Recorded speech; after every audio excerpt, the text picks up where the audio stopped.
least 50 unarmed civilians have been allegedly killed by military men in Щòng ⁰RM, Kkonshisha local government area of Benue State following reports that 2 soldiers were missing in the community, multiple sources told Sahara Reporters on Thursday. Sahara Reporters gathered that the soldiers went missing during a routine patrol in the community days after a communal crisis between towns in Kkonshisha and ßÖÂJ local government area. According to reports, 3 soldiers were initially missing, but one of them was later found.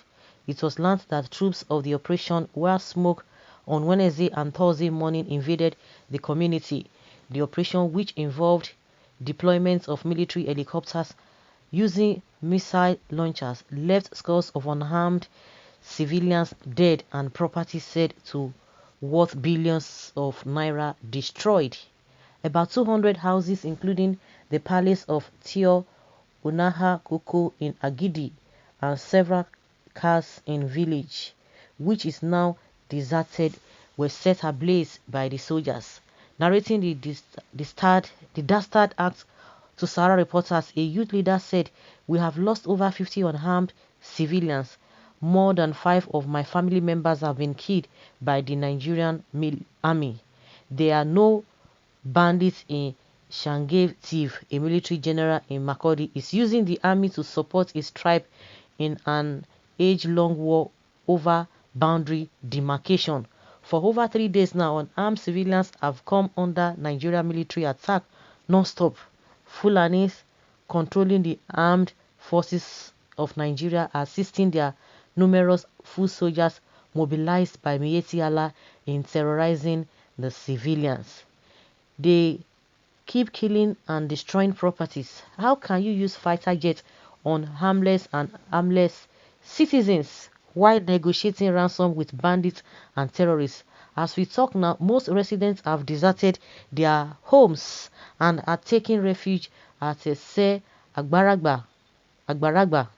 Another resident asked the government to deploy the soldiers ravaging the community to the various highways where the Boko Haram and Ñ'ÄრძM are presently terrorizing and killing Nigerians. He said it is quite sad amidst insecurity in other parts of Benue. Kkonshisha will be targeted by security personnel. My village has been reduced to ashes for no reason. This is not a Boko Haram.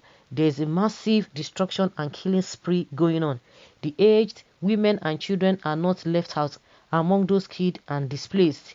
What human sense would warrant such attack and destruction? For days now, our people have been under flames, displaced and massacred. Another resident says, my grandfather's house is in ruins. I hear 2001, the army burnt my father's village and murdered my people. 20 years later, the army is burning down my mother's home. 20 years after Zaki Biam, the army has returned to Benue in the same fashion. This is not the way to go.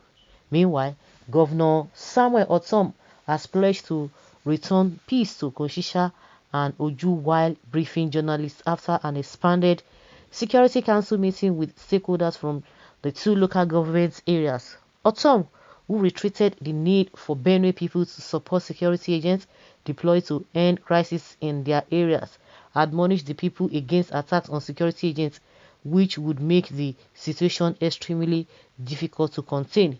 He explained that as part of measures to nip the land disputes between Kkonshisha and ßÖÂJ in the board, it was agreed that the boundary be demarcated and a day was fixed for the exercise. According to the governor, a few days to the agreed dates, crisis erupted again and security agents were deployed to control its escalation when the troops sent to Kkonshisha came under attack with 2 military personnel still missing. Ortom condemned the practice of some communities engaging militia to fight their neighbors. He, however, vowed that such merchants of violence would be made to face the consequences of their actions. Well, in a well-civilized environment or country, in my opinion, if some people, if it is suspected that some army or soldiers were missing, I think the next is to do investigation.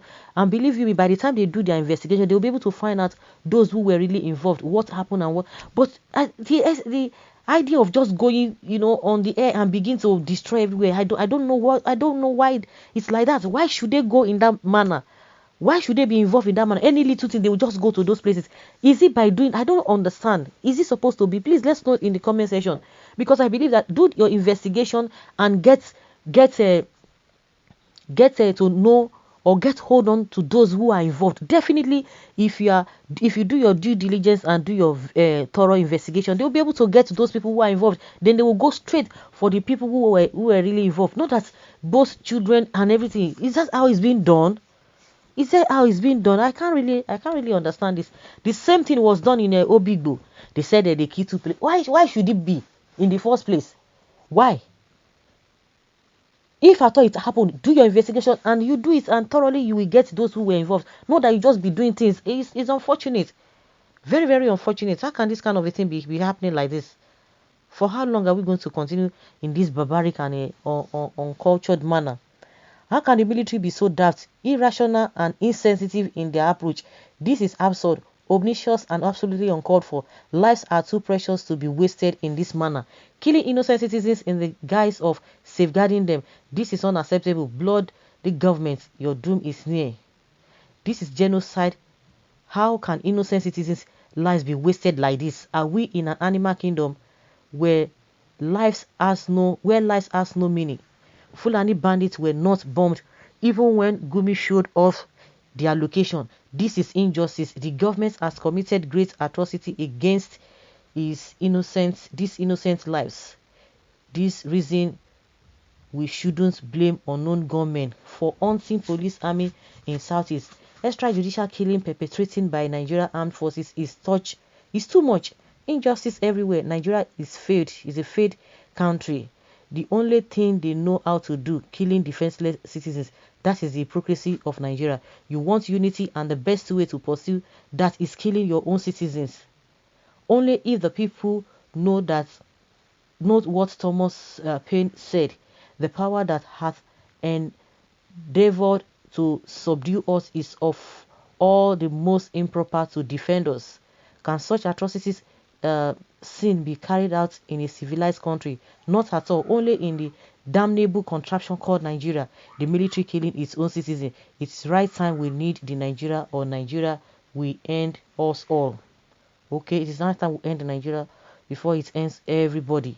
They use all this military hardware on civilians, but don't have enough to fight the terrorists. They even snatch it from them. They ambush them. Even some of them that they said they got away with 28 million naira cash. It's unfortunate. That is not how to go about it. Imagine the military meant to protect the citizens and now the ones unleashing genocide upon the unarmed civilians. The zoo called Nigeria is finally gone. They blame Nnamdi Kanu and IPOB for this atrocity. For Akwa Ibom, they claim that they were in search of ESN to flush out criminals elements. What is their excuse this time? Nigeria should be declared a terrorist organization run by Britain and Katrina Lange is the Chicago. Okay, military always show muscles when it comes to the destruction of lives and properties of the civilian, but coward and tremble in Sambisa forest. What unprofessional military we have. They have lost dignity, and nobody is going to caution them from the top. They believe in the same thing. So guys, let's hear your opinion. I know your thoughts on this.